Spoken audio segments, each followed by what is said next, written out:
Salutations, Stufos. This is your fabulous leader, the Queen of Shade, coming at you with another special presentation. I am truly enjoying reaching out to you guys and you graciously obliging me, my desire to interview you. I am learning some very interesting things about all of you, and I appreciate it. So keep on saying yes so I can keep on making interviews. With that being said, I have someone very special that I would like to introduce to all of you. This person means a lot to me. We've talked over the years and we are still going strong, and he's very interesting and we're going to talk about it with him. So without further ado, please say hello to Met Kalfou. What's up, everybody? What's up? How are you? Hi. So pleased to be here. I feel so blessed and so humble. Thank you so much for choosing to interview me. Oh, Queen of of Shade. course. Of course. Absolutely. So first of all, tell us where you got the name Met Kalfou. Kalfou is a name that I got when I started my transition from regular practice of hoodoo into incorporating practices of voodoo Mhm. into my day-to-day spiritual practices. Kalfou is the guardian of the crossroads. If you do research on him, he is said to be a very evil spirit, but in fact, he is not. He is sort of a vigilante, but he's neither good nor bad. He is just. He is just. Yeah. And I adopted that name because I feel like in the life that I live, I find some of the same adversity and I connect with that energy and that deity a lot. So I adopted the name Kalfu, and I've been running with it and love it. Wow. How do people respond when you tell them your name is Met Kalfou? They say that's pretty cool. Like usually people will say that's cool and everything like that. I haven't really got like bad feedback just yet. They usually ask me, how do you say it? What is that? I asked, and I've known you for years. And I asked, I was like, I want to get it right for the taping. So I'm glad that I asked. And again, it is a pretty cool name. Thank you. So you mentioned, hoodoo and voodoo. Is your spirituality something that is very important to you? Yes, absolutely. Okay. How did you find your spirituality? Like, is that something like, because, I'm asking, is it something that your family practices or is it something that you found? I found this on my own. When I was younger, I Mhm, used to draw like I was always into witches and witchcraft when I was younger. mhm. I never knew that it was real. I never knew that it was nothing more than just a Hollywood fantasy. And then when I got a lot older, around the age of 16, I started dating a woman who was actually a professional witch, who was a work for hire witch. And she took me on some of her assignments, and then I became to practice myself. And it's been a part of my life for about 10 years now. So tell me, I love this because I'm sure everybody watching that has had a church background is like, oh my God, oh my God, oh my God. But like, I love that you're here because and what we need to understand as Black people, Mm. this, we did not have white Jesus in Africa. No, we didn't. I myself am a shaman, an oracle, a prophet, a seer, and these things are more tied and attributed to Mother Africa. They're not attributed to doctrine of today or the Christian doctrine of today. So Absolutely. I'm very interested in that. So are you for hire? Can people hire you to do things for People them? actually can hire me. I do readings, I do workings for people all the time, and I've been doing them successfully now for about 6 years. Wow. I like that. Does it help that you're beautiful? Do you get clients because you're beautiful? I really don't show my clients how I look. Like I'm not really into, yeah, I don't show them how I look. This is all done. Unless of course I have clients that live locally who come over my house for cleansings, etc. When I have clients, like I have clients from Russia, a lot of them come from out of the country. A Yeah. lot of the women and men that hired me are from overseas. Yes. Obviously, if they live in Metro Atlanta, they might want to meet me. But other than that, I don't show anybody my face.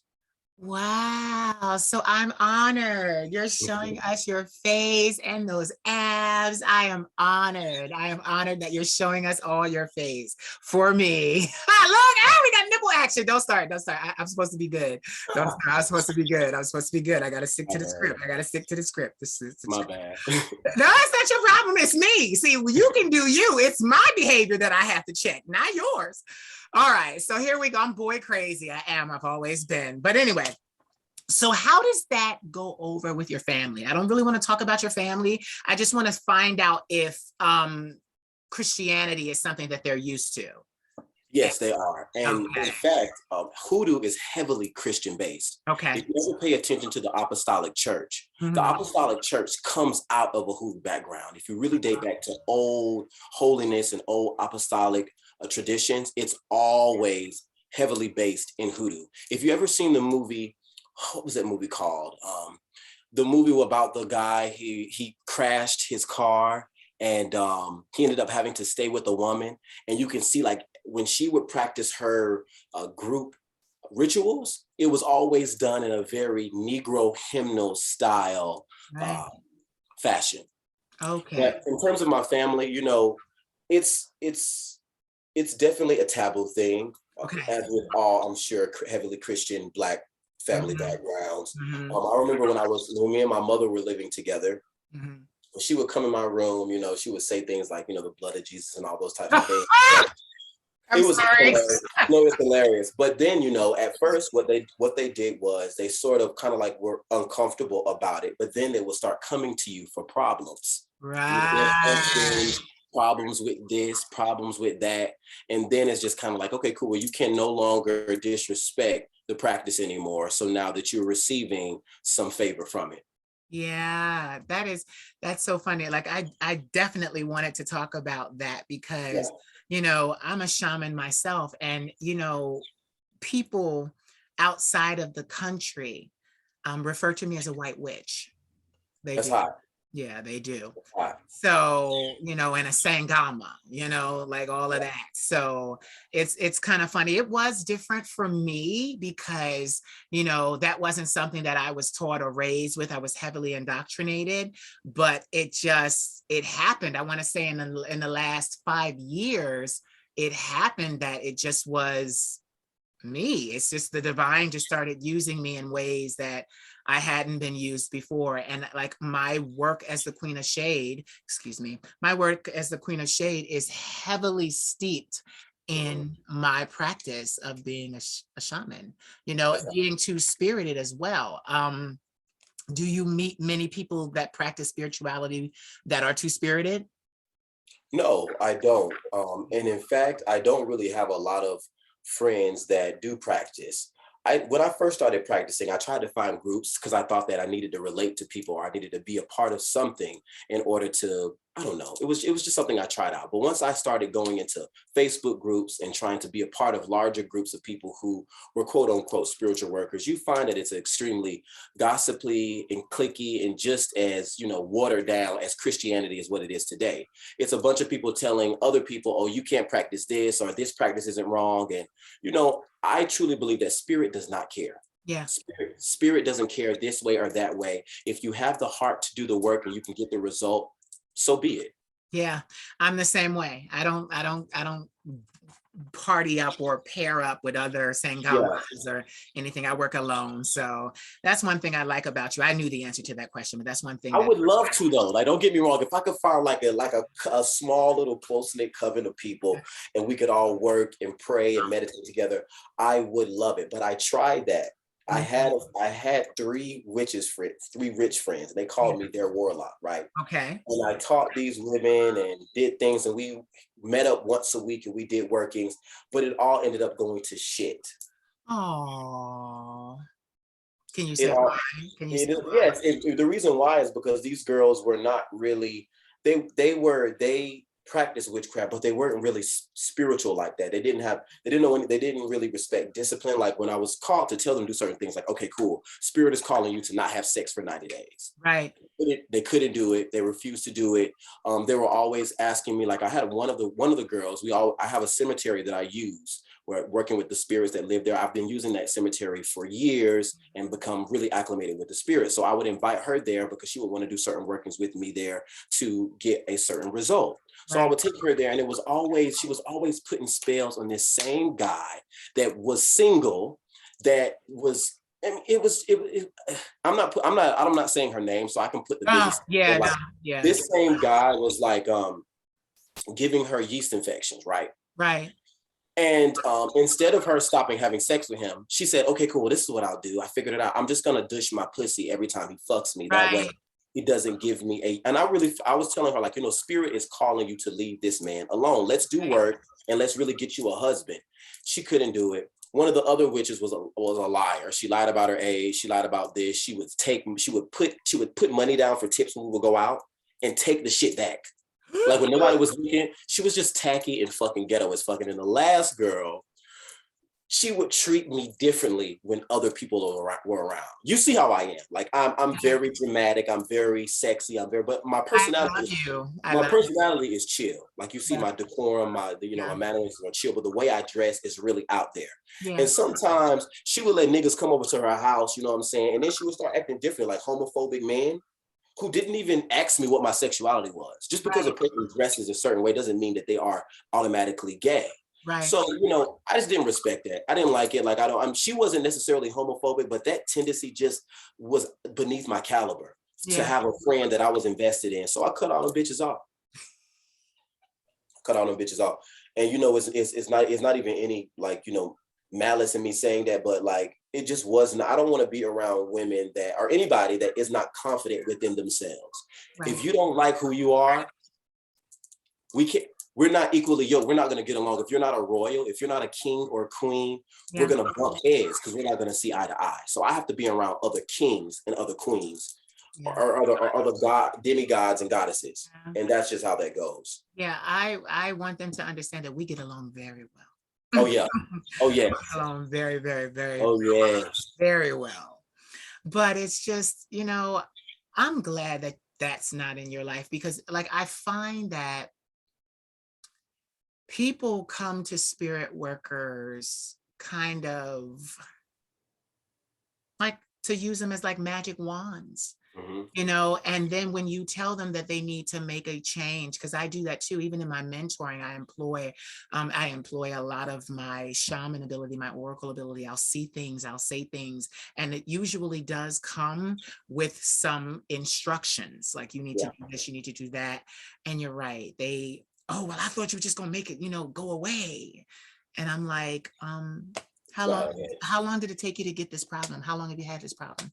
Oh, Right. 5 years. Okay, well, you know how spirit world works, spirit then natural. So if it took you 5 years to cultivate it, it's going to take you 5 years to do away with it. And they're like, what? Yes, it's going to take, you have to go the balance. You have to go in the opposite direction just as long. And they don't get that. So then, yeah, I get people, oh, do you do readings? No, I don't do readings because I see you and I can tell you exactly what's going on with you. I can tell you exactly what's wrong. I don't have to do readings, but I love the fact that we are talking like this because more Black people need to embrace our indigenous religions, Yes. things that we actually had in Africa, because our people are quite powerful. And this is known in today's society, which is why I'm just going to bring it up. They're kidnapping our girls. They're taking our organs. It's just a lot because the Black person, the Black spirit is very powerful It's and a very very, powerful thing. yeah, very demigod, Yeah, very much for so. sure.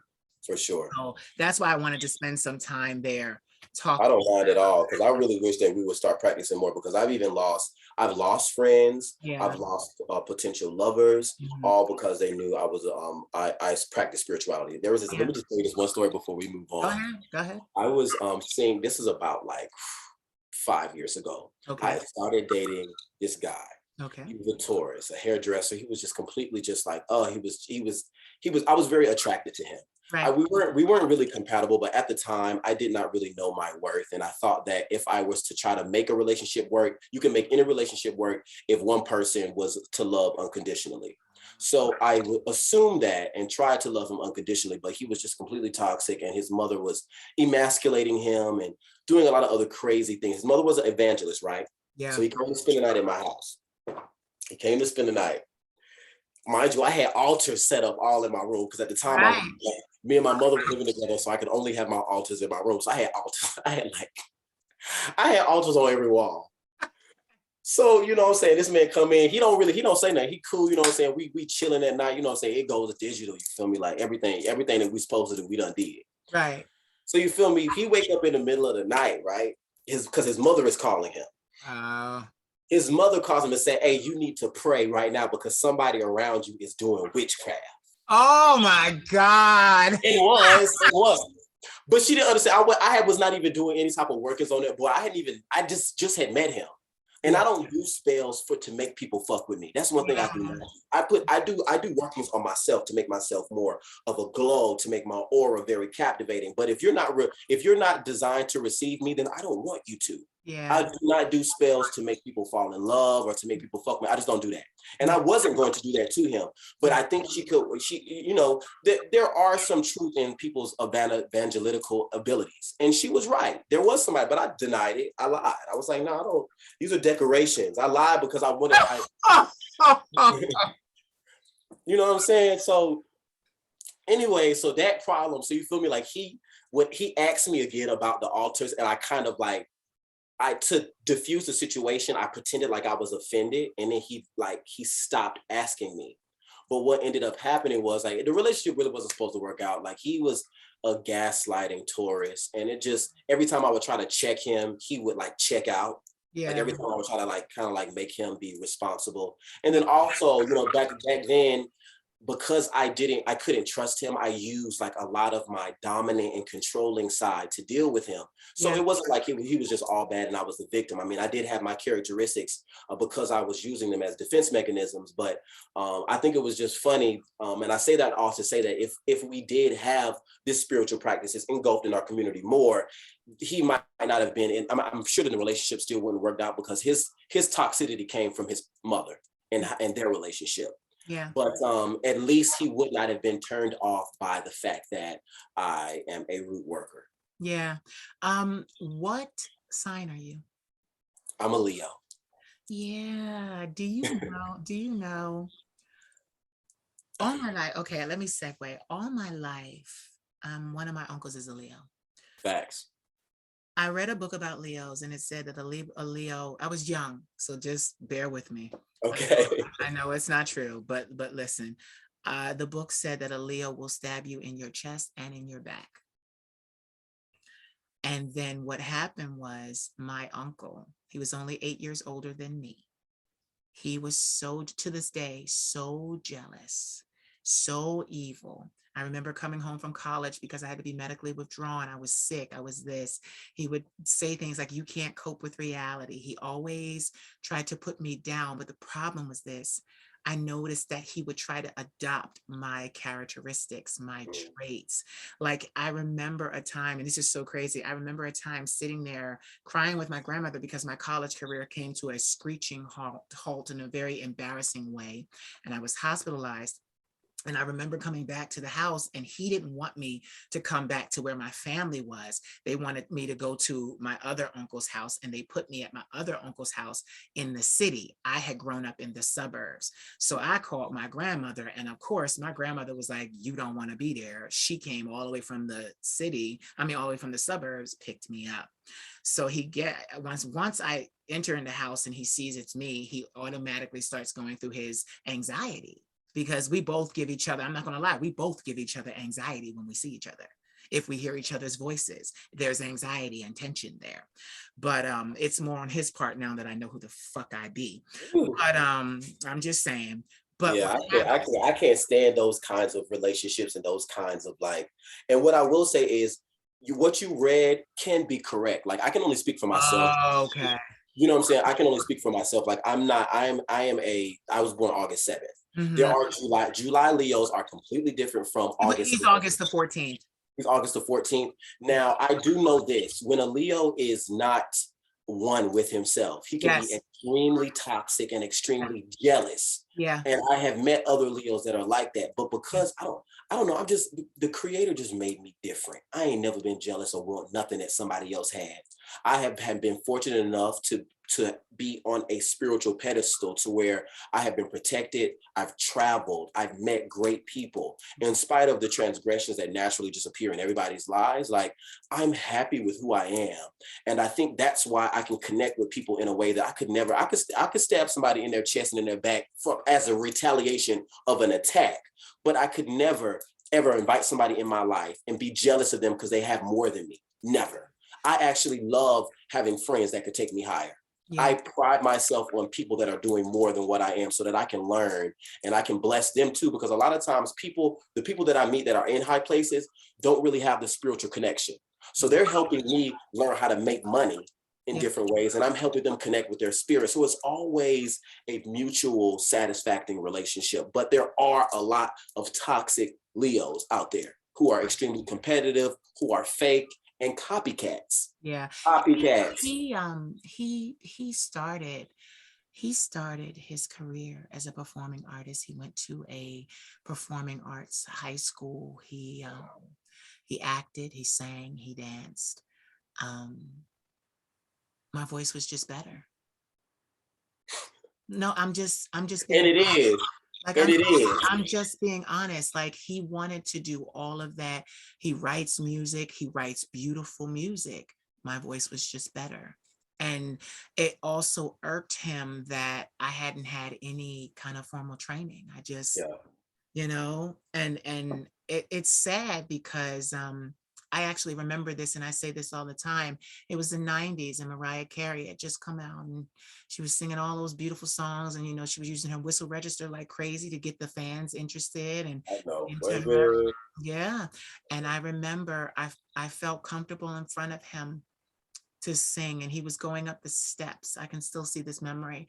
He was going up the steps and I felt comfortable and he got to the point where it was supposed to be the whistle note and I hit the whistle note and I'll never forget him spinning around on the steps and he looked at me and he said, "You can hit that?" Oh, envy already. Instantly. And I said, and I didn't even say anything. I just kind of smiled. Our relationship was, I was a kid. Our relationship was over at that point. And the crazy thing is the reason why I'm staying on this topic is because I was doing something and reading something the other day and they told me that my most compatible sign to be with is a Leo. And that could be. And that could very Right. well be What? you going through that absolutely unhealthy and toxic experience and you still being able to say, hey, you're my cousin, I love you, but I can't really do this.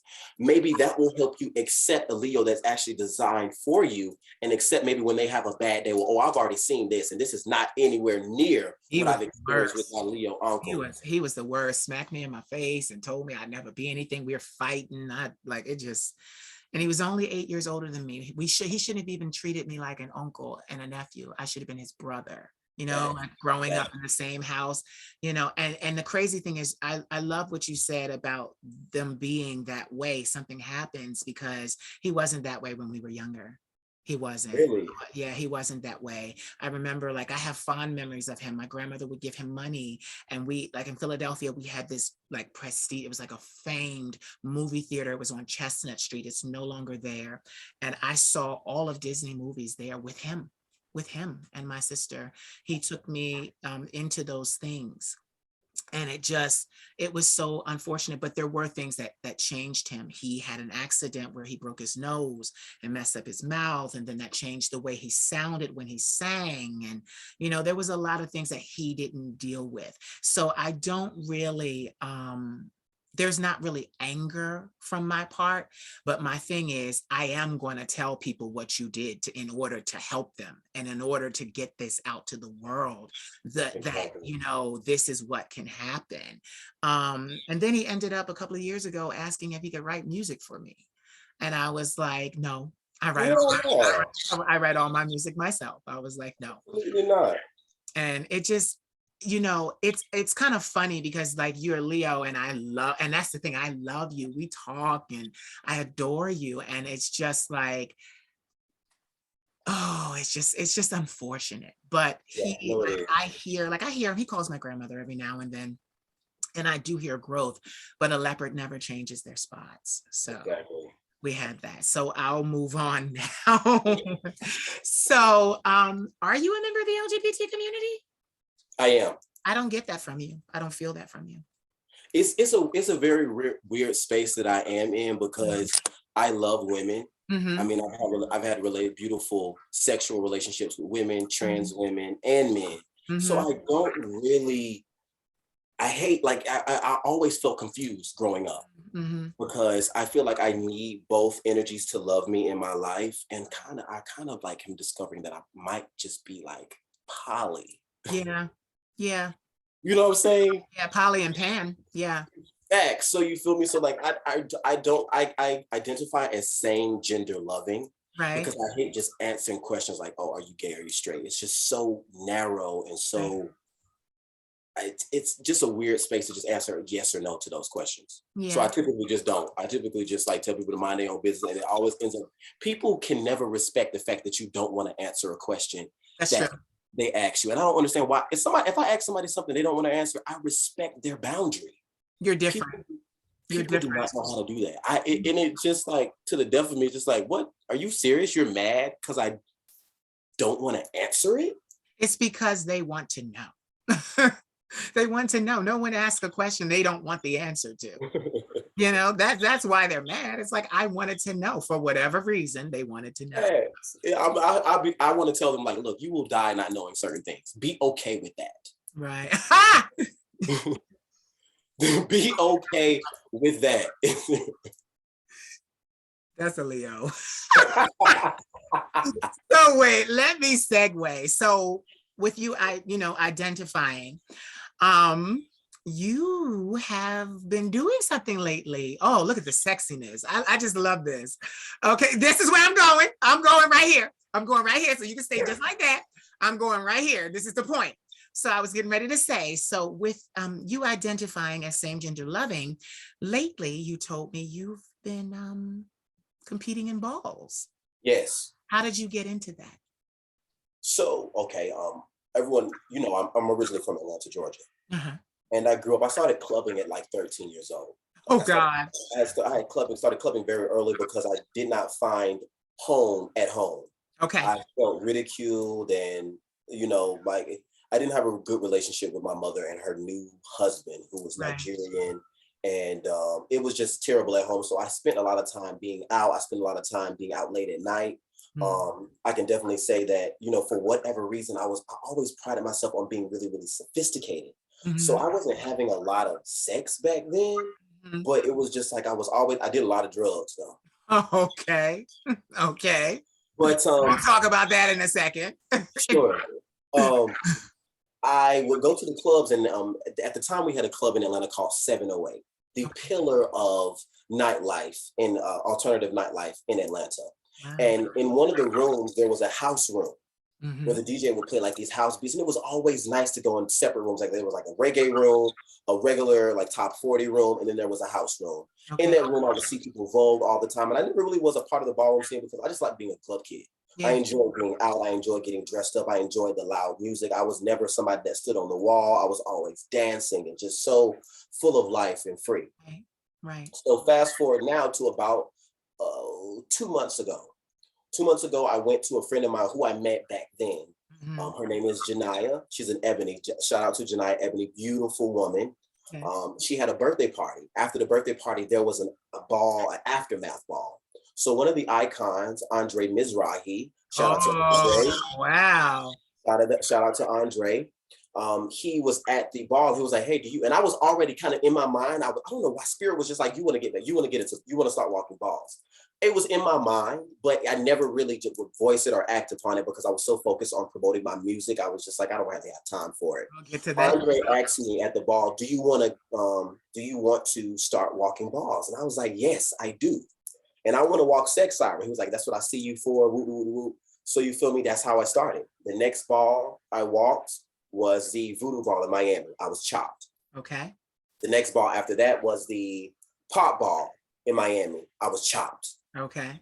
The next ball after that, and every ball after that, I've been winning. I have 5 trophies. I'm going to show What? you. Woo! These are Oh my my trophies. God. These are my trophies here. And I'm so Yes. proud of myself. I'm so proud of myself for staying, true to that, and really just, I feel like the ballroom community really builds character for men and women because it is extremely competitive. And I'm not a competitive person. And I had to learn that, when I started walking sex siren, I was assuming that a person could see you like a talent scout or a model scout and just see, Yeah. okay, this person is sexy. Yeah. So I thought that when the judges saw me and saw that I was sexy, that would be enough. I didn't know that you had to do certain things like gyrate and really sell sex in order to get your tens and compete. So Right. when I was up there, mind you, my effects were, you know how creative I am. My Yeah. effects were on point. Yes. So anyways, it builds character because it's so competitive and the queens are extremely shady and you are engulfed with so much hate. Yeah. But if you're a person that has a heart of gold or a strong heart or like tough skin, it really helps you build and be able to deal with people. Because I always ask God to make me a fisher of men. And Yes. I want to be able to lead and guide people. And sometimes you might meet somebody that you're designed to guide who might be extremely bratty. So Yeah. if you don't have the experience of dealing with people who are self-loathing with low self-esteem, who essentially want to make a company of misery, Yep. then you won't be able to probably deal with a bratty person. You're probably like, oh, look, I've already grown out of my phases and I can't deal with you. Yeah. So, I tolerate my experiences in the ballroom scene because I really feel like it's teaching me how to accept and love on all kinds of people. In fact, I've met a lot of adversity since I started walking because I'm not in a house. You I'm took not in it. Why you take it? I was going. You took it from me. I'm I sorry. was just getting ready to say the fact that I was like, and you're walking these balls and you're freelance. I'm a free agent. Yes. I'm Wow. a free agent. Daddy 007 is my name. So everyone calls me daddy. And I even find adversity in that. Like people have an issue with calling my name. It's just like, we have people here like. Where's I'm not here? gonna, I'm sorry, because you're from Atlanta. Where's here now? Where in you? Atlanta. Yeah. You're in Atlanta still. Okay, I thought I'm so. still in Atlanta. Okay. Yeah, so you feel me? Like, so I find like people don't like my name. They don't like how I dress. They don't like the beads in my hair. I'm bringing about, because I walk Catboy Sex Siren. Yes. Catboy Sex Siren is an infusion of masculine and femininity, Yes. all wrapped up in one thing. That's And the thing funny because about I'm just feeling the masculine energy off of you and I'm enjoying it. that's really what I exude. But the thing about it was, I used to think because, I was so interested in being accepted by Blackness and accepted by Black Yeah. people Yeah. that I found problems because a lot of the rules and regulations in order to be accepted as a Black man, it didn't really, I can't change who I am. Like naturally, I can't shrink myself. Even if I try, it just feels pompous to me. Yeah. So, I didn't really agree with a lot of things, but I wanted to be Black. So I wanted to support and really be pro-Black so bad to the point where it was just like, it was really just pissing me off. Yeah. And now, so what it did was I was uncomfortable and hated anything that I thought was feminine, any tiny microscopic thing. And naturally, I'm a naturally masculine man. Yeah. But anything that I didn't want to show. Like I wouldn't even post certain things on my Instagram because I was afraid that someone would perceive me as a feminine person. Yeah. And the LGBTQ Black community is so engulfed with homophobia. Yep. It transfers over to the ballroom community to where even cat boys are afraid to sell it like a cat boy. Yeah. Which is really, you're supposed to sell it like a stripper, like you're supposed to like be very feline and Yeah. sort of feminine. And people are so pro-masculine and anti-fem and femphobic that they refuse to do it. So Spirit called me to bring back the true nature of the cat boy. And that's what I've been doing. And That's exactly what, and I love it. And winning. And winning. And gonna keep winning. So, okay. Do you think that you'll ever join a house? To be honest, this is between me and you, and I don't know how many people are You going to see said it. between me and you, and we recording. I know. But it's between me and you right now until they go live. Okay. But I'm going to start my own house. Thank you.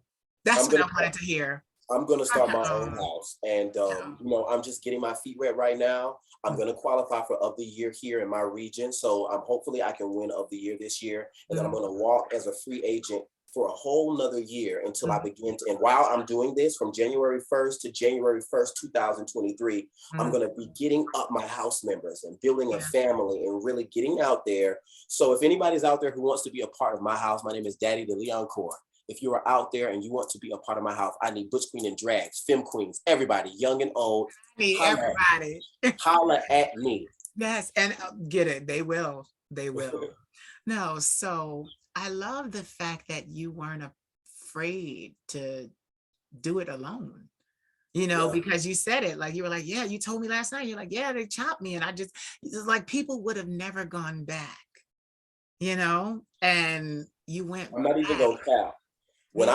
I got that first chop, and mind you, this is just how I love the way the world work and how impressions work. So the dude who chopped me, right, mind you, the category was calling for bring it like a sexy mummy. I was one of the only people that really looked like a mummy. But the thing about it Right. is, I thought that I could just stand there and be sexy. And then, like, I thought it was like a body competition. Like, I Okay. didn't know that you had to gyrate and do all this crazy stuff to get your tens.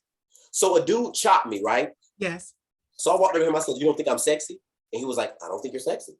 And I'm really like, whatever. So, anyways, I was not gonna walk Boston because I had spent so much money on my effect. I bought my ticket all the way to fly to Miami. It just cost me so much money. I was discouraged, so I just got really, really upset in my feelings and said, "I'm not gonna walk balls anymore." But then Spirit told me, like, you know what? You can't really do that. Like, there's a reason why you need to start walking here. So Right. you need to really suck it up, Yeah. take a deep breath, mourn your losses, and get back out there. I contacted the person who chopped me. Now this person is my mentor. Shout out to Scar Revlon. His name is Scar Revlon, right? Okay. He's like my uncle now. Like we're family. Oh. And the crazy thing was, he says all the time, like, "I wish I never would have chopped you." And that's just how it is. When you're on the panel, I'm pretty sure you're engulfed with so many different emotions based off of how the ballroom scene already is. A lot of people don't really respect the newcomer. They're like, "Oh, get out of here." If you don't know already, and people didn't know I was a 007, they didn't know why I was there, you know what I'm saying? So they chopped me. Yeah. I find that I have a lot of apologies in my career as well. Oh, Okay. if I had a known, or oh, I'm sorry, and I have to be honest, I haven't forgiven them. Between me and you, it's the same because I really needed that trophy. So it's like same. Because if he would have chopped me for Catboy, Yeah. I know there were no other Catboys who walked or either got their 10. So I definitely would have won that night. Yeah. And I can't really say it's a gray area when it comes to forgiving him for that thing because it's already happened and I'll never be able to get that time back. So it's kind of Right. like I don't really know how to fully forgive you for that.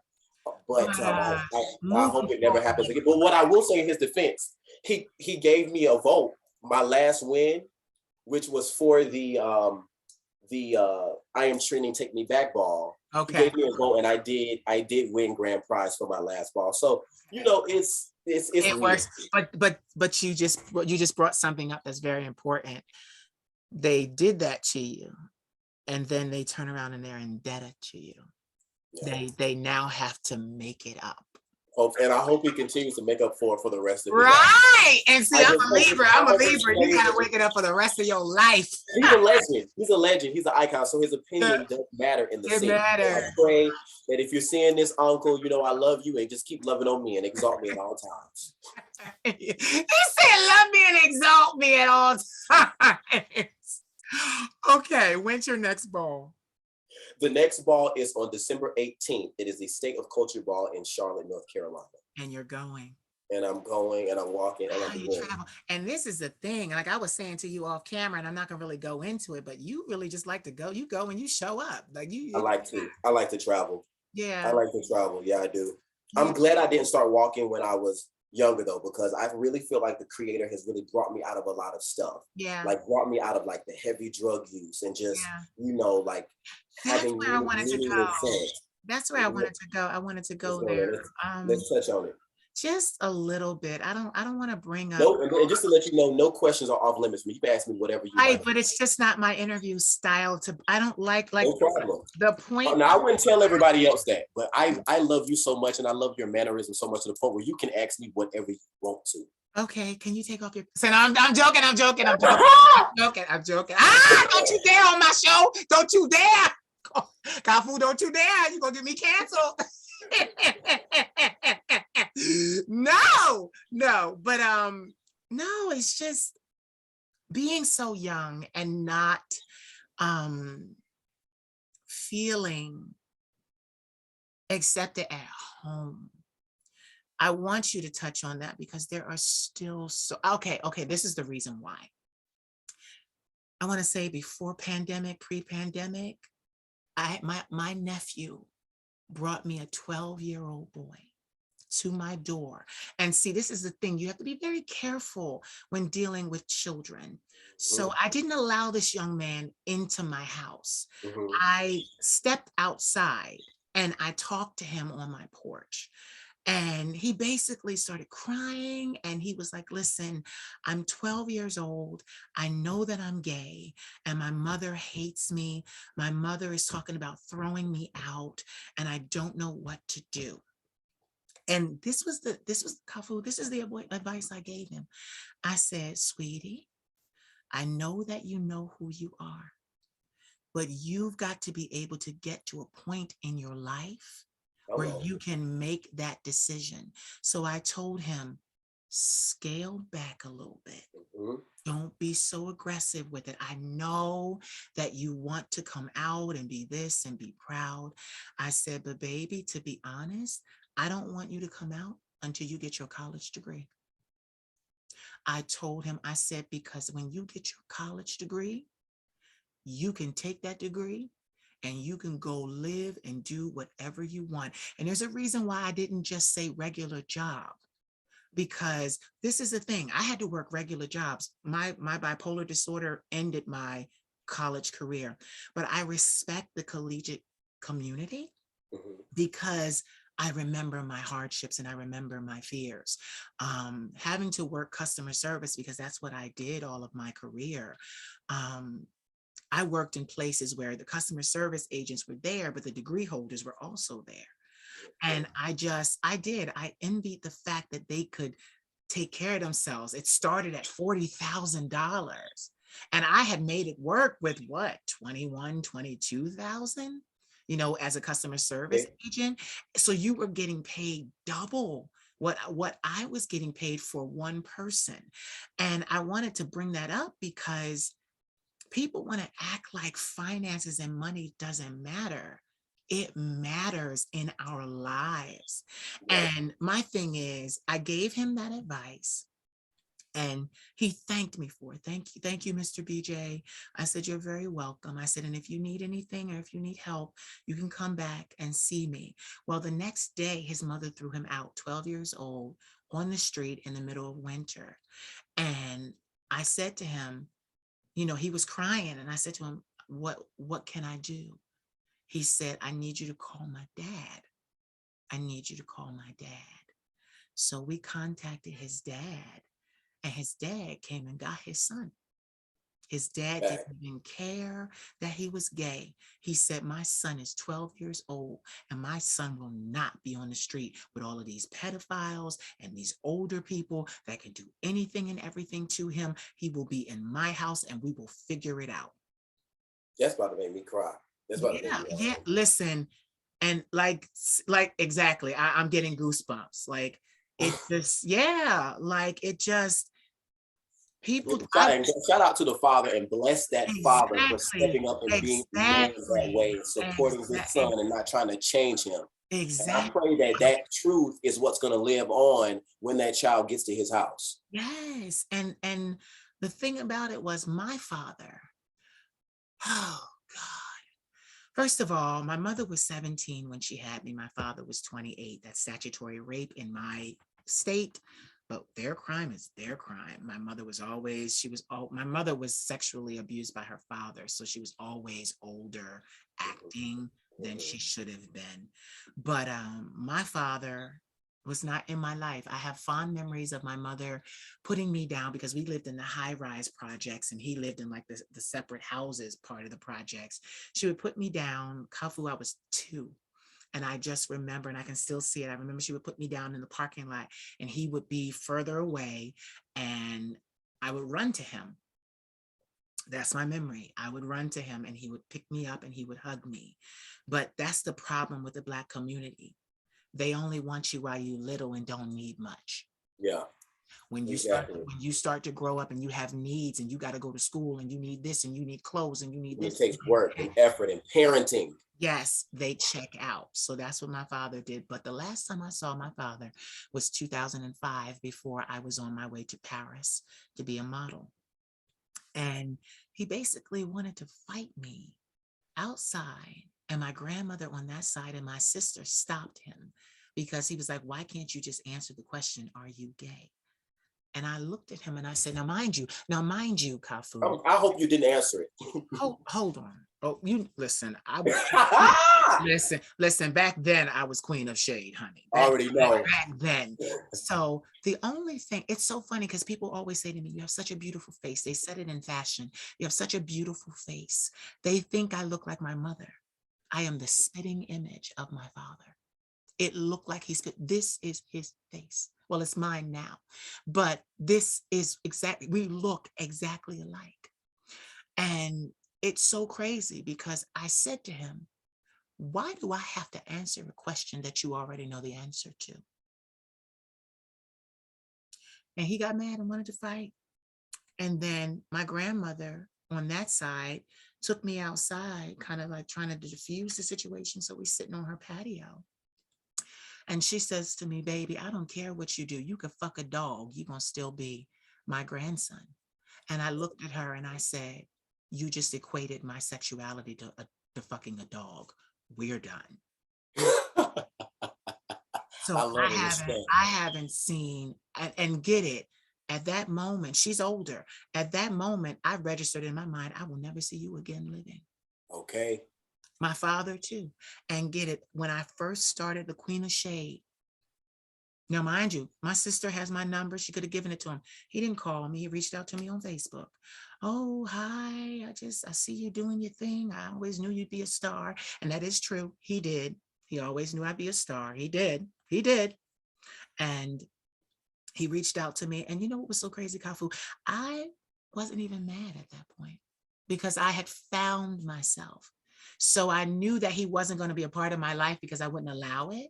But I wasn't even nasty or mean. I said, oh, hey, how you doing? And left it at that. Thank you for reaching out to me. Right. I would have kept it I would have sent him, your default message when somebody messaged you. Right. I would have sent that too. No, I didn't know. That was it. And I treated him like someone who was coming into contact with me. I don't answer every message. I don't answer every message. I don't on Instagram, on Twitter, on Facebook. I don't have the time. I work.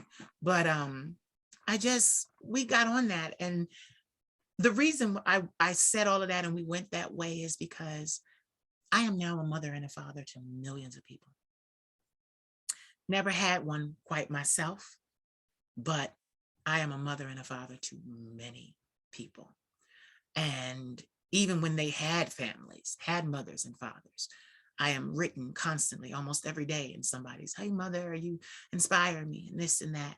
And I just find that it's so powerful when we can be to someone else what we never got ourselves.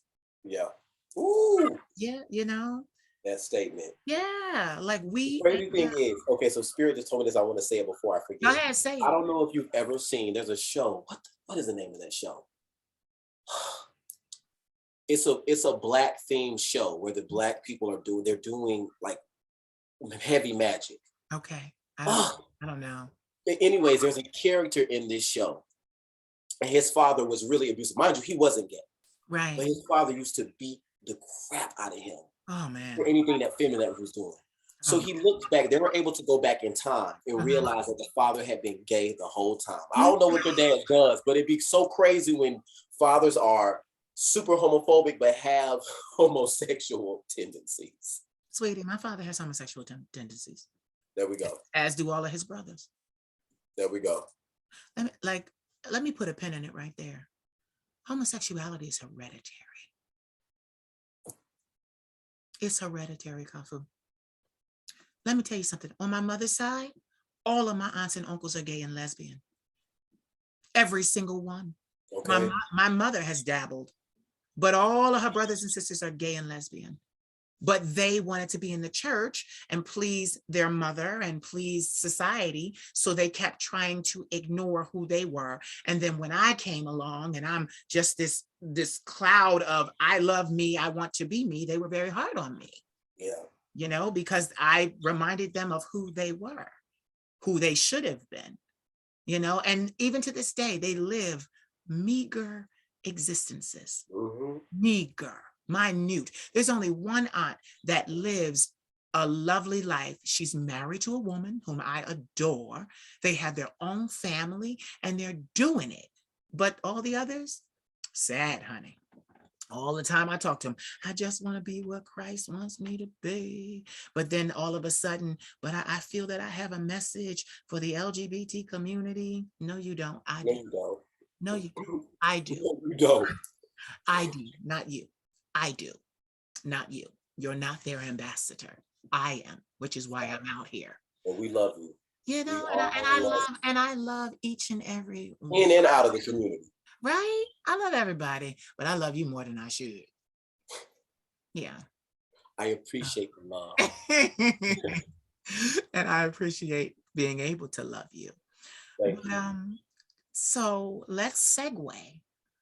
Being a man of many talents, talk to me about your music. Where is it? How is it? What's going on?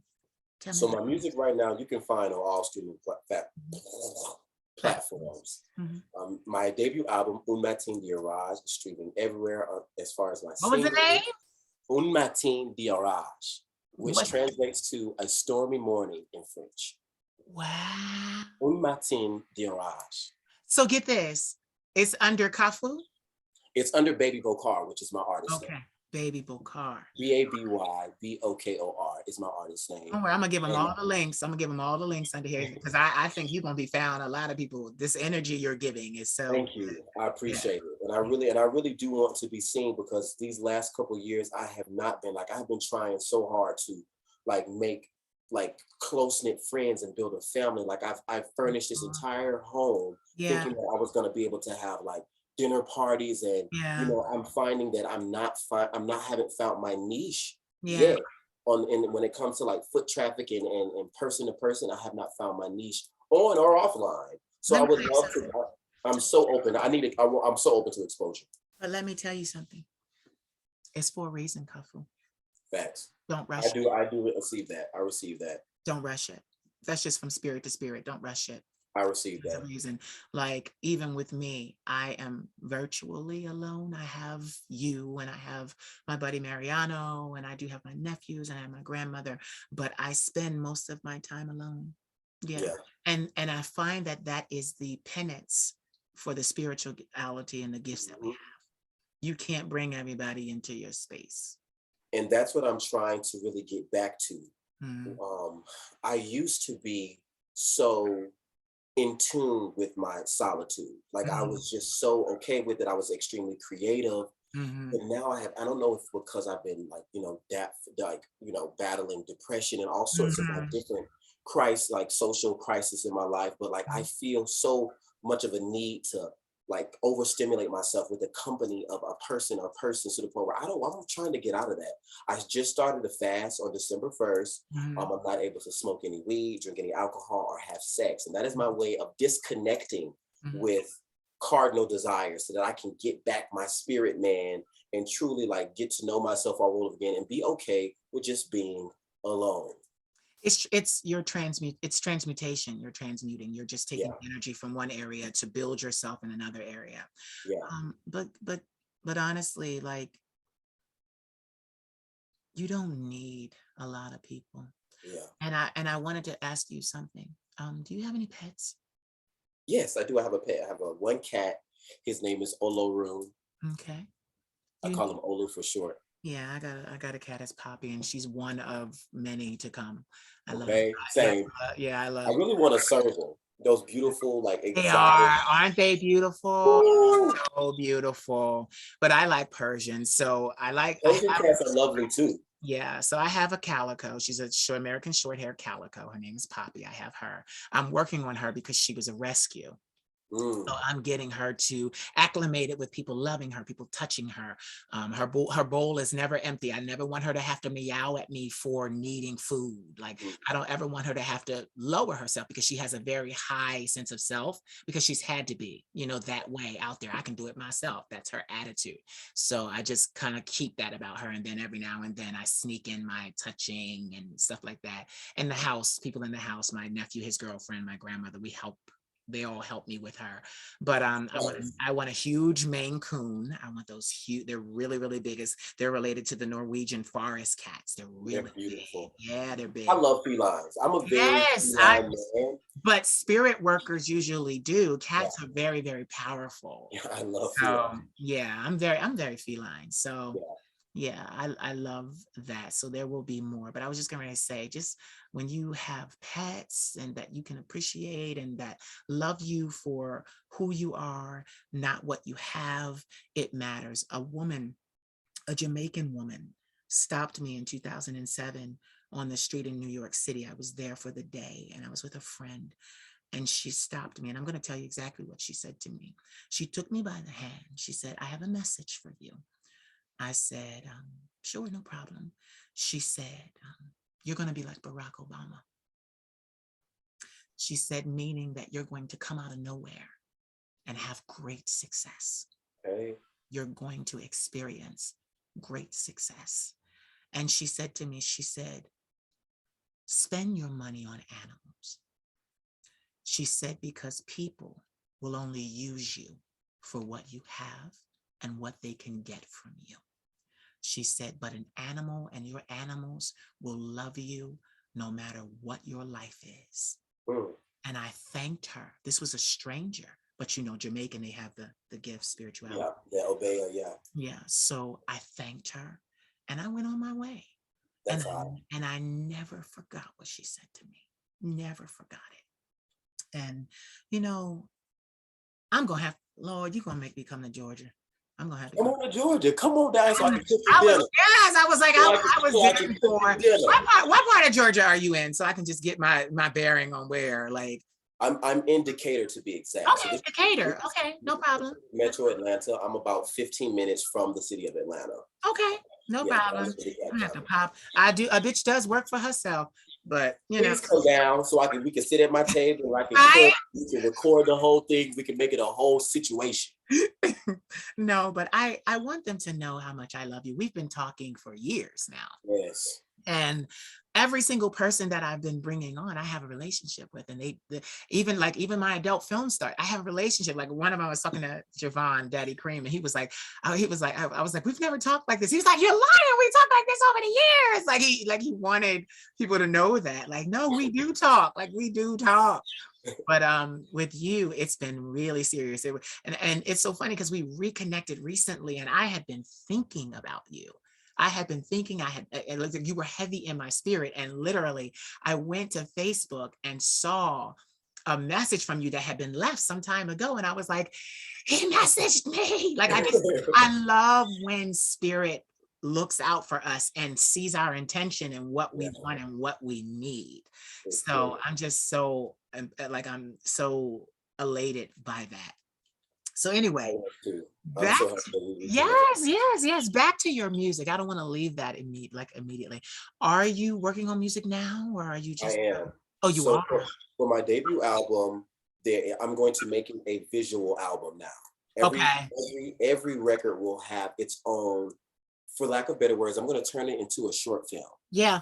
So I produce a series of short slasher films that Yeah. I'm going to drop in a couple of days. Okay. And this visual album is going to have a horror slasher theme. Yeah. And it's going to segue to each song, and it's just going to be beautiful. And I just can't wait to start. Yeah. You don't mind the slasher, the blood and the gore. You know I don't. What You is know it I don't. I know. What is it that attracts you to that stuff? I don't know. The macabre has just been something that has just been so interesting and beautiful to me. And just as long as I can remember, I think that the first movie that I saw, my father, and when he would come and pick me up, instead of us going and doing like things, I didn't live with him. He would come and pick me up, and I would go to work with him. Yeah. So when he was doing a job at someone's house, he paints houses. Okay. And he was doing a job at someone's house, and they had the movie From Dusk Till Dawn. Oh, I love that movie. Mm-hmm. And that was the first horror movie that I had ever seen. And I just remember it just being so sexy and so gory and just so all these things that my spirit just it just attracted to that. Yeah. And ever since then, I've always been in love with horror movies. Anything that just gets you just your suspense going, like Nightmare on Elm Street, Halloween, anything occult dealing with aliens, demons. I don't care as long as it's scary. I can't get past all the blood. All the blood. I like the blood. And I also like being very sexy too. So it's always going to be a combination from looking dangerous, being sexy, and then when you see me in person, like, oh my God, you don't give me any of that at all. But you do. I love this outfit that you have on. Yeah, I love this outfit that you have. So let me tell you about this outfit. So this outfit is actually, it used to be a hoodie. So the pants here. What? This is a part of the hoodie. Are you serious? You made it? See here? This is the hoodie. So you feel me like. Wait, the top and the bottom are the same hoodie? It's the same hoodie, yes. So these pants. Get the hell out of here. The shorts here. You see the little pocket where the hoodie is? Yeah. Wow. Oh my God. You are so creative. You are so creative. Now fix the camera. Thank you. Out of focus on my show. But no, I'm joking. No, that you're very, I can't believe that's the same. I can't believe that's the same hoodie. Wow. What size hoodie was it? This is actually an extra large. And I like, because I do things that show a lot of my body, I'll buy something that's oversized and then crop it. And as you can see here, I cinch the sides here. Nice. So I can have like a little bit of an under boob type of thing. Nice. No, I love talking to sex sirens because I love being like quite crazy. So I'm like, oh yes, nipples. I call it this thing called being slutty and unavailable. It's like look but don't touch. Right. I love being extremely revealing, but don't think that there's any opportunities there. But you know what? I'm that way too. It's very feline of you. I can touch you. I can touch you. Don't touch me. Don't reach in. Yeah. It's like I can touch you. Don't reach. I can rub against you, but don't you dare reach in. Don't you dare. Yeah. Oh my God. So tell everybody where they can find you online. Like you can find me on Instagram. My artist page is under the handle BBYBKR_. Okay. And that will be where I post all of my music stuff or anything professional that I'm doing. Okay. My personal page is going to be under the name Cyber Tiger Supreme. That's PSYBERTIGERSUPREME_.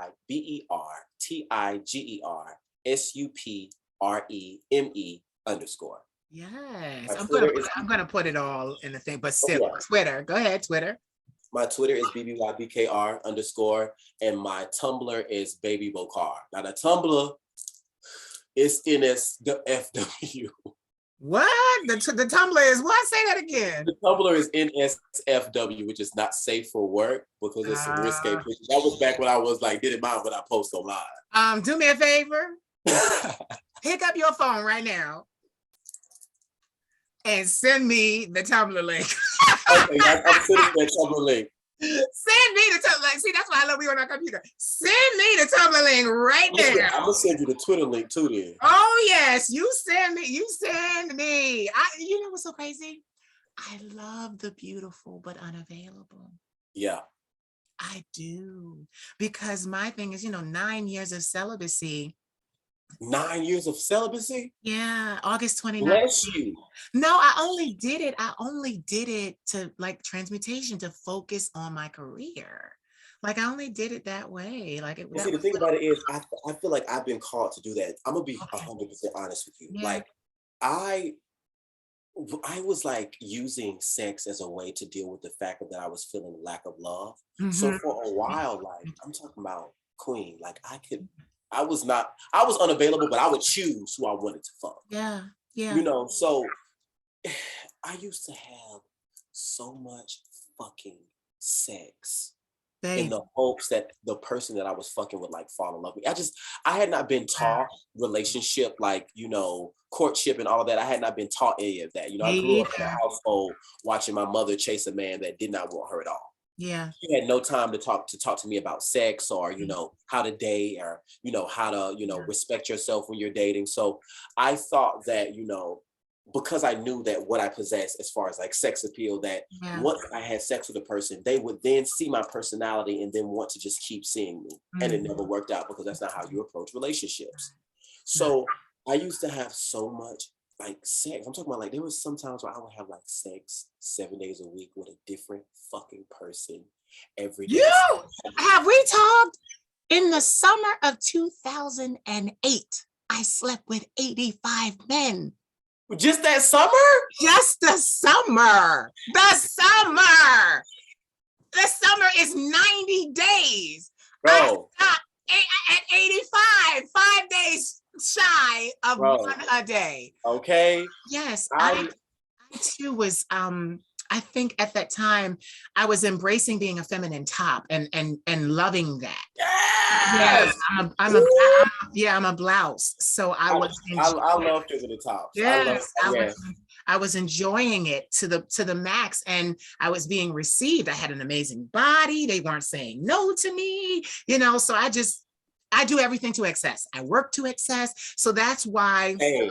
yeah, Same. exactly. So we've talked about that. So Yeah. that's why even with my work, with the whole celibacy thing, to excess, celibate for Yeah, 9 years. 9 years is Yeah, the best. 9 years. I'm not ready to break it yet. And you shouldn't, because you're blessing me now because I have to do a year of celibacy. Yeah. And I say all that to say where I was getting to was I had been asked about 3 or 4 years ago to stop having sex for a year. And I Wow. remember I was in San Francisco with Hmm. a woman. She was my sugar mother at the time. Uh-huh. And I was telling her, like I want to stop having. And this was like 5 or 7 years ago. Right. I was telling her, I want to stop having sex for a year because I feel like I can just really work on myself. She's like, I don't think that's important. Or She wanted to sex with you. Your exactly. eyes. I loved your eyes. You know what I'm saying? So you feel me? Like I was supposed to start this fast years ago, and I honestly, the more and longer I wait, the more shit I keep losing. So I am ready to pay this debt Yeah, so that spirit I is can like choose pay the from debt. Yeah, pay good. the debt, pay your So you know what I'm dues. saying? So I started on December 1st, and Yeah. I've been going strong, and I'm proud of myself, and I have a whole another, and I'm not, and the actual fast doesn't even start until January 1st, but I'm starting a month in advance so that by January 1st, the habit of, because I'm talking about, I used to like wake up and then check fucking grind. Like Yeah. it was disgusting. Like, you know what I'm saying? And granted, like, the men that I would meet would be gorgeous, Yeah. gorgeous, beautiful, clean guys. At the same time, like I was meeting people that their spirits were snatching my favor away from me. Yeah. Like I was losing stuff. Yes. Spiritually, I was losing things. And not that the person that I was sleeping with was actually intentionally trying to take something from me, Yeah. but the spirits that walk with them were Yeah. seeing something in me and was snatching certain things from me to the point where I didn't even like now, not that I don't know who I am, but there is a certain amount of like deep emptiness within me from having all of that sex the way that I was. You know what the crazy thing is? With every man that I had sex with, I healed, I rejuvenated, I reinvigorated them. Yeah, You see, same. like I see, people don't talk about this. Like we don't talk about sex as a power, but I have a song called Fuck Me, and this song is about Mhm. having sex to heal someone. I Yeah. remember when I was seeing, so I've never, okay, so I've Ooh, never, I'm gonna write a song. Let me say it. Fuck me to heal me. Let me type that down real quick. I'm so sorry. Having sex to heal someone. take your time, because my song's already out. So the idea is yours. No, but Having sex to heal yes, someone. yes, and That's a good intention. I always, and that was the thing. Like I never had a man say anything bad about me because of it, because they left with something extra. It was like, oh, I feel different, or oh, I feel strong, oh, I feel powerful. And the crazy thing was, I was looking for something, but like I had many of them that got upset with me. So if you're watching, this is my apology because I've never publicly apologized.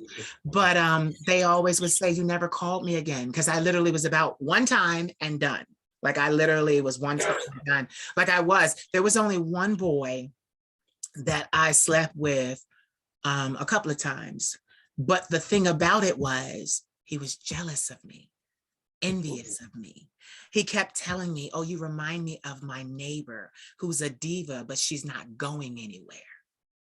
And he kept trying to tell me back then, this is pre Queen of Shade. He kept trying to tell me, oh, you're just so dramatic and you're not even going anywhere. He was jealous. And then and I actually ran into him a couple of years later with this, at a modeling gig, and he was walking his dog. He literally walked up to where we were standing, talked to the model next to me, and walked on. And this was pre Queen of Shade. And I was like, wow. But I will say, I fucked the hell out of him. every time. And he had some good ass. Okay. So that's why, that's why. But like, I don't know, like now, like it's so crazy. Let me segue real quick. I have a couple of couples that I'm booking, and I only want them as a couple to come on together because I want to illustrate couples. I want to show couples. And what I'm learning about it is that we didn't miss anything.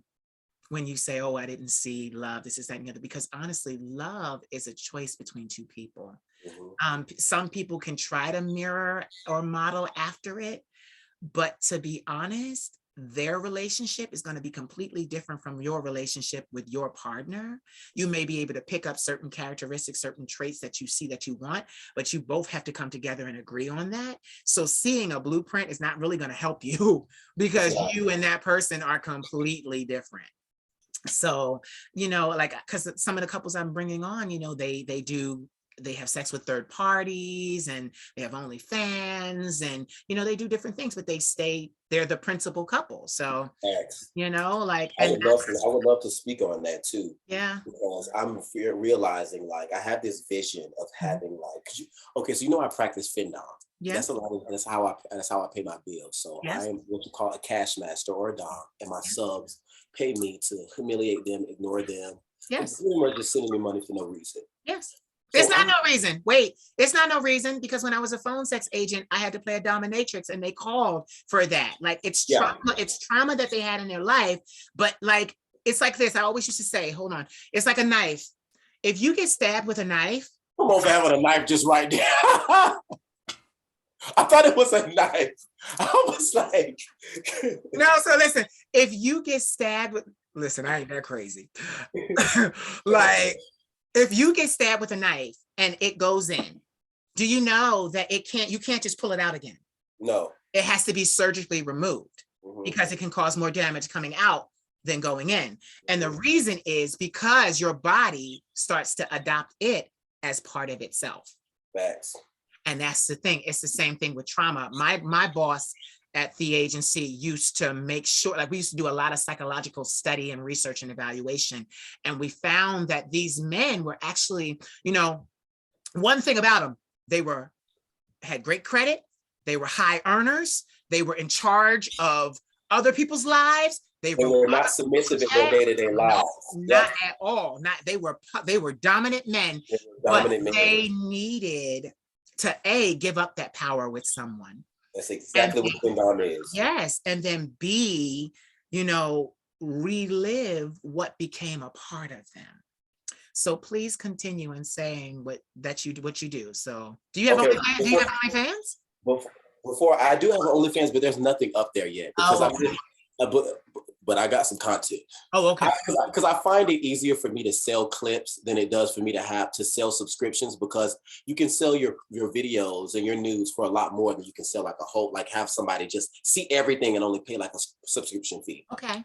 But before I explain, I wanted to say, like, you should really get into like selling your voice. Because I would, if you had like anything where you were just like maybe reciting like the Psalms, like you should Honey, literally record it. I ain't selling my voice, but I see what you're saying. No, I would pay for it. I would buy it just to listen to you talk. You have such a great voice. When you called me yesterday, I thought you were a white woman. I didn't know. I was like, what is this? Talking about where you been? I'm like, what the hell are you talking about? But you know what? You know what? You're going to leave me alone. I was like, who is this? Like, she sounds like she knows me, but I promise you, you don't know me, bro. No wonder you answered the phone like that. You were like, hello? I'm like, Kalfou. You're like, who is this? And then you realize you're like, oh my God. No, but yeah, I do. I caught on after a couple of like, okay, cool, I know who this is now. Because Spirit was like, after a while, because you know I didn't have to ask you who you were. Yeah. After a while, Spirit was like, hey, you know who that is. Yeah. But you know what's so funny? All my life, all I ever wanted to be was a Disney character. And you can, and you're gonna get it. You're gonna be that Disney character. Well, it's coming. Well, get this. I won't be a Disney character. Ask me why. Why are you not gonna be a Disney character, Queen? Because they tried to steal the Queen of Shade trademark from me, and I had to issue them a cease and desist letter. And they responded and said, we're sorry, we did not mean to steal your likeness, nor your name, nor your trademark. So I have to make my own character and do my own voiceovers on my own because I'm not going to work with a company, I don't care as big as it is, that tried to steal from me. Facts. I love that. Because so many people have sold out. So many people would have sold out and taken the short end of the stick just to work for the company that was bigger than them. No, and I didn't. And my lawyer commended me. He said, listen, you may not have won millions of dollars from them that could have helped your career, but your millions are coming. Right.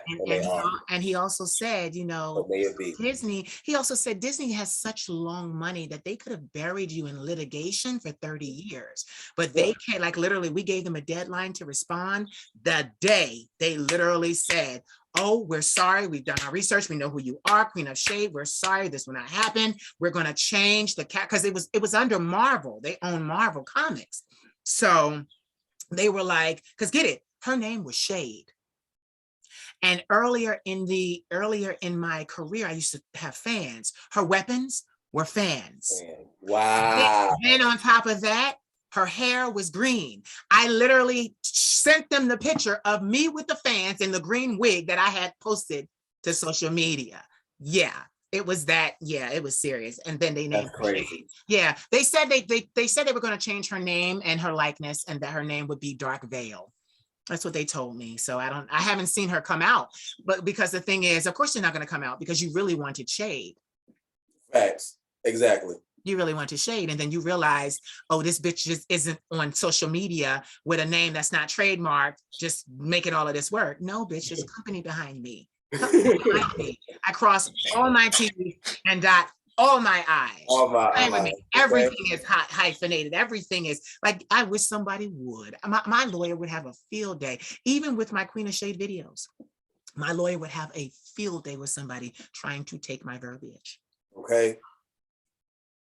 I learned how to protect myself. And it definitely is a stamp and an aesthetic on it. Mm-hmm. And you would be, I would be able to tell if somebody was trying to steal your aesthetic. A lot of people would.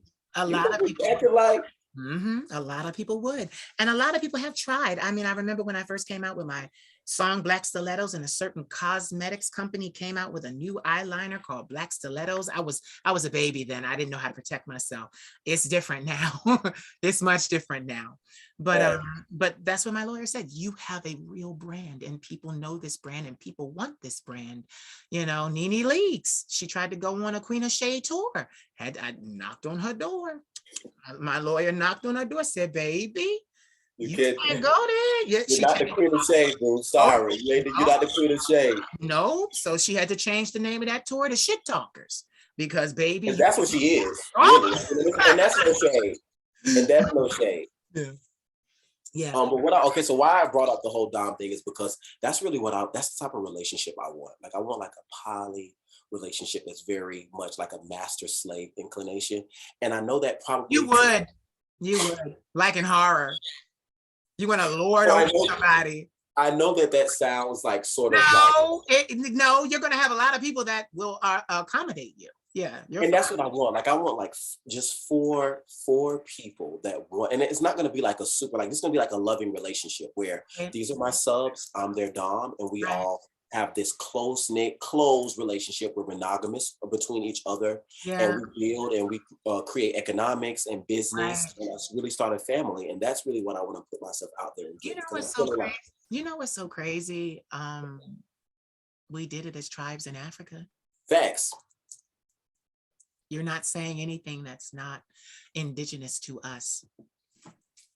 So shoot your shot. I'm just playing. Right? You said shoot your shot. No, but that's so yeah, it's not anything that we as a people don't know. So So I would love when I actually find this relationship and it's working and we're all, acclimated. I would love to do an interview with you, with my four subs of and course, of yeah. course, of course, of course, absolutely. Um, give me 3 words that inspire you. 3 words that inspire me. I would say it's so hard because I'm a wordy person. Yeah. I love words so Yeah. much. Um, This I know. all right. Let me think here. Give They me a don't have moment. to be in English. Okay. Oh, really? Yeah, I see. I know you. I'm like, they don't have to be. Okay, then. So listen. All right. So I really love the words luxury, success,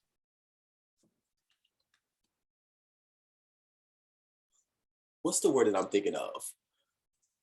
And resources. Mm-hmm. Mm-hmm. These words mean so much to me in life because I love luxury.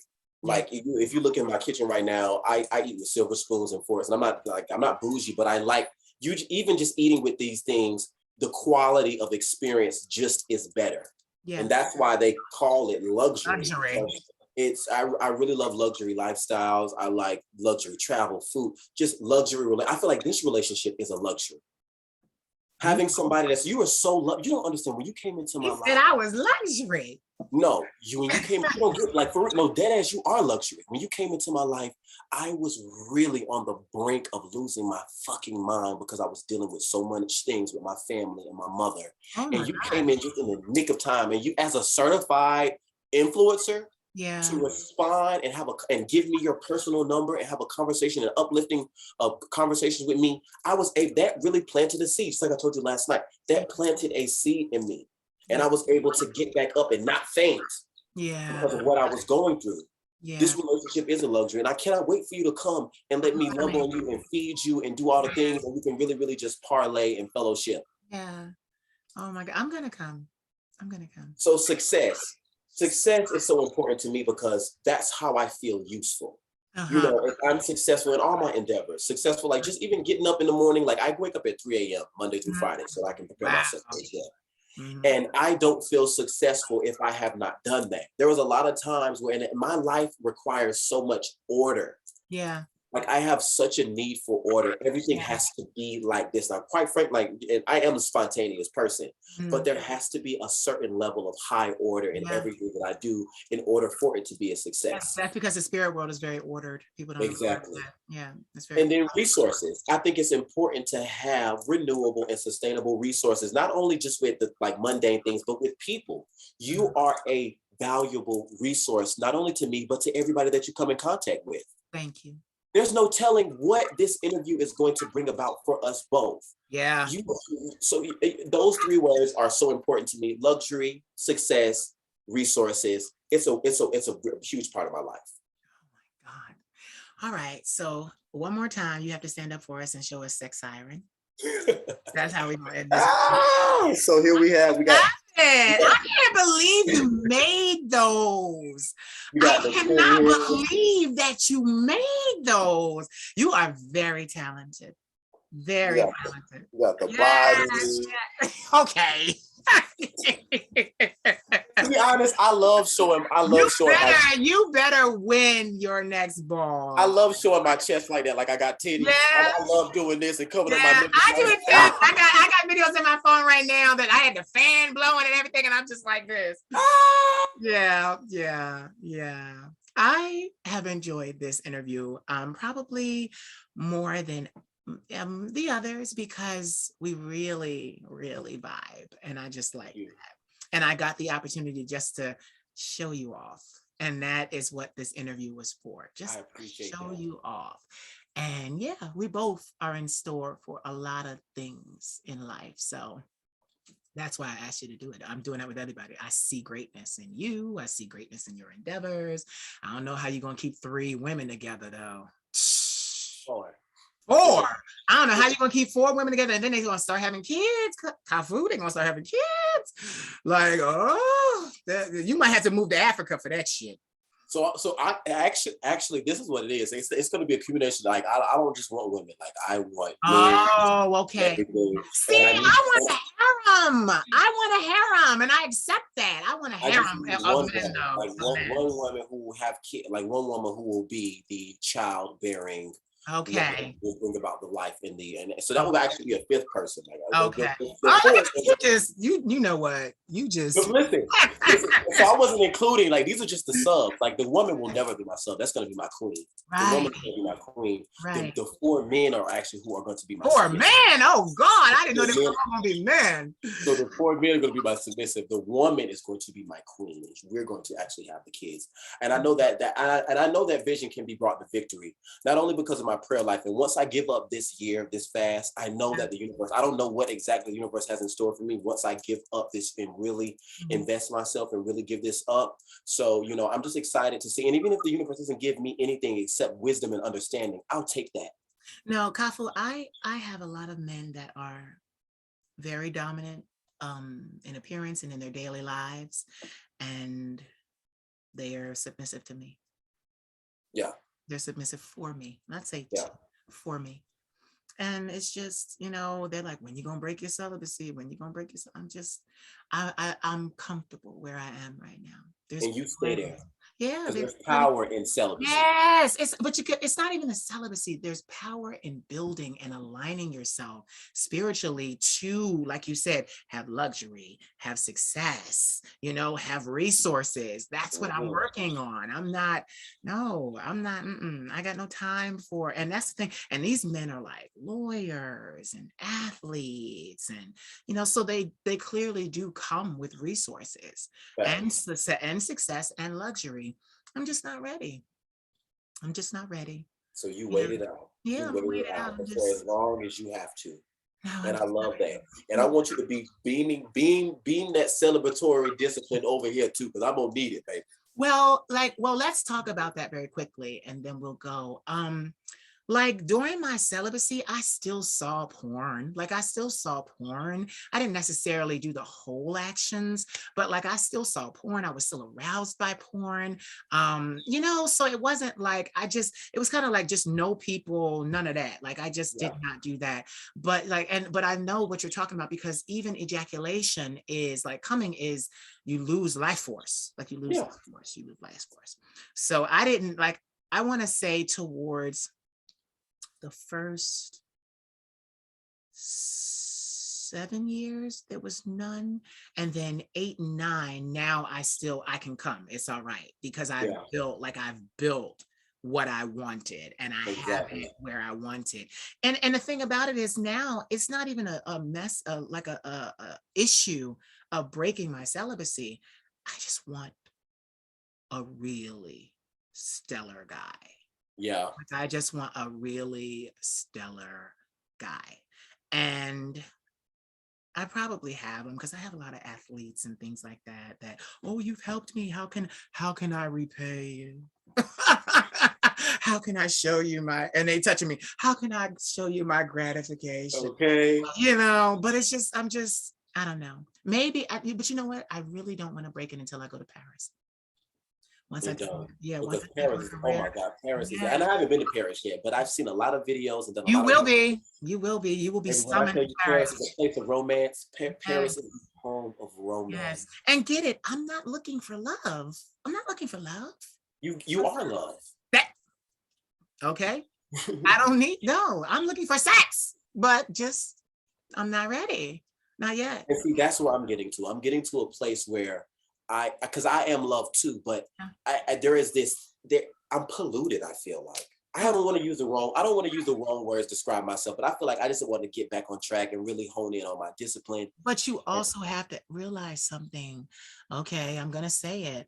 You have a lot of toxicity around you. That the issue is not necessarily you. We've talked Yeah, off camera. I don't want to bring your business on here, but your family is toxic, babe. Your yeah, family is toxic, and you got to see these people. You got to deal with this generational curse of toxicity. yeah.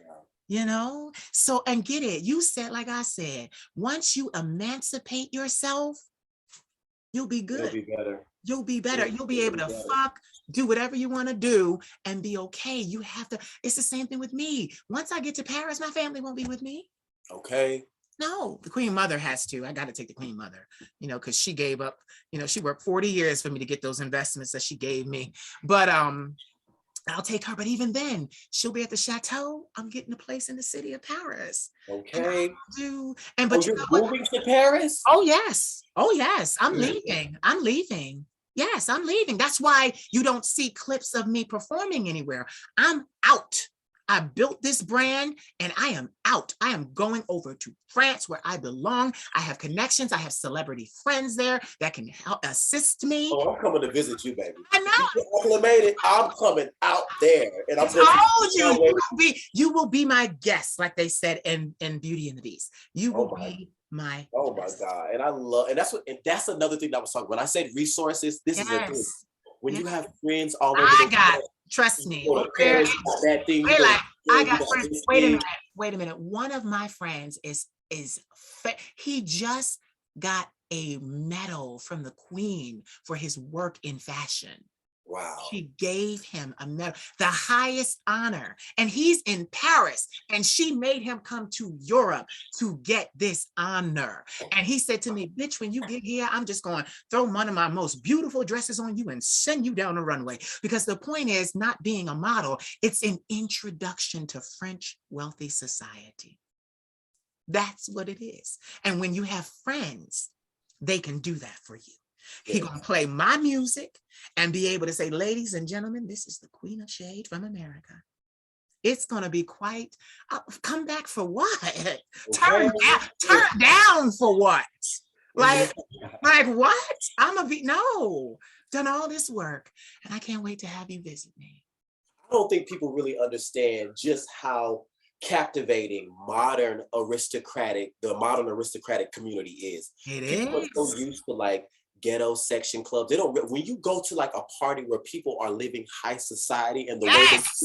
they turn up still. It's nothing Yes. snobby about them, but it's just done in grand style. Yes. I So got, I feel so blessed even hearing that that's going to be your experience because yes. Listen, I was there at 22 and I got invited to the Carnival of Venice. It was a masquerade ball and I was somebody's plus one. She said, honey, they need to see you. She was telling me at 22, I wasn't even ready. She said, no, no, no, honey, you have to come with me to Venice. I was in Paris. We running all over Europe. I'm like, oh my gosh. She's like, yes, you must come with me. I had a woman, wealthy French woman. I always say her name. Madame Toubon was her name. I met her in the hospital because mental illness. She was in there, probably exhaustion, dehydration. This woman said, listen, she had a huge business from doing interior design. She said, baby, she brought me a magazine and said, what do you see? And I start flipping through the magazine and I'm like, I don't like this. I don't like this. This goes with this. Folded the page and said, if they had to put this with this, then it would have been all right. She said, sweetie, I would like you to be my apprentice. I'm going to move you into one of my houses here in Paris, and I want to teach you my business. That's the kind of people I met. facts. That's the kind of people that are outside of America. And I didn't have to put out, Or give out, nothing. bend over. Right. What? No, that's not how we do it. And that's why in the beginning of my videos and in my Queen of Shea career, I wasn't coming down on porn stars and everything. That's why I'm so vocal. Like, bitch, in one summer, I fucked 85 men. I say that Okay. because I'm not coming down on them. I want them to understand that there is ambiance out there. And that's what Over here where we are living in some rich fucking dream of these people that are stealing, some rich bigot's dream. There we go. Facts. It's some rich bigot's dream. Someone who was actually not very much or very high in stature back in the UK. So they came here to try to establish stature and become grand because they were on the totem pole, lower on the totem pole, and had to leave to try to find their fortune and wealth. But I'm going back to where they, honey, hundreds of thousands of years. Paris, the city of France, Europe has. Yes. Europe has thousands of years of history. Thousands. You wait and you wait and you wait till you see. And live from the Vatican, the Queen of Shade. And I'm gonna love every minute of it. I'm not playing with these hoes in America. Y'all can do whatever y'all want to do. They can sing, they can do. Baby, I know what I am. I know where I belong. And I'm going to go get what belongs to me. So may it be. Yeah, I don't need to be, oh, well, you're not in Hollywood. Oh, no. Hollywood ain't shit, but a bunch of stolen souls. Yes. Let me tell you something. A bunch of people that were talented, but they just wanted it too fast. They wanted it quick, not willing to put in the work and actually take like an apprenticeship and learn. I had mentors, people that I sat under for years who taught me how to be who I am. I used to be so mad, oh, I didn't get my college degree. Baby, what I know now is doctorate, it's honorary doctorate level. It's honorary doctorate level. I have had years of tutelage and study. You know, you get your master's, that's 8 years. I've been doing this for 20 years. 20 years. Honorary doctorates. Oh, please, they're going to offer that. Emeritus degrees. All of that is coming. Watch it. I'm saying it. Watch it come. Facts. And get it. And they're going to be, and get it. They're going to be like, oh, will you come back from Paris to get it? And I'm going to come in via satellite and say, thank you so much. Please ship it to my chateau. Right. Facts. Because you didn't appreciate me when I walked on the soil. When I was here. Now you expect me to go get the dreams and the life and the live, and you want me to come back? My baby said it to me. He's really famous in Paris, and he said to me, he said, you're gonna come here and become some huge star, and then your country's gonna send for you. I said, well, they're gonna have to keep on sending because I'm not coming back. No, why? I didn't play like you. This is me. I did this. I built this. I don't want to interview celebrities. We know everything about them. I want to interview you and all the millions of people that are out here in the world, because what do you guys have that celebrities don't have? Stories. Stories. You guys aren't playing characters. This is your life you're telling me about. And I value life. That's important to me because that's what's flowing through my veins. Life. And that's important to me. I couldn't sell out. Sell what? You want what? You want me to do what? You want me to bend where? No. Okay. No. So I do embrace what you said to me. I guess I am very luxury because I'm not playing with them. Get this. You know what's so crazy? I walk around when I'm outside my house in my house robe. I have my house robe on, I have my flannels, I have my SpongeBob slippers, and there's a reason I do that, because I'm going to continue to do that. But when I get to Paris, I will be in my Hermes, my scarf, my silk robes, still my nighttime clothing, and my gold and my sunglasses, out there talking to my neighbors. Oh, you came from America and you became this big star. Yes, I did it. And happiness, real happiness. What I want from my life, nobody can give me. Save myself. Facts. That's Fact. that's why And the crazy thing is, when that is brought to the fruition, we're gonna look back on this video and be like, damn, do you see where the fuck we came from? which is why I better end this and I'll just call you because it's probably too damn long. I don't want them trying to cut us off. So say bye to the people. I put all that stuff at the bottom.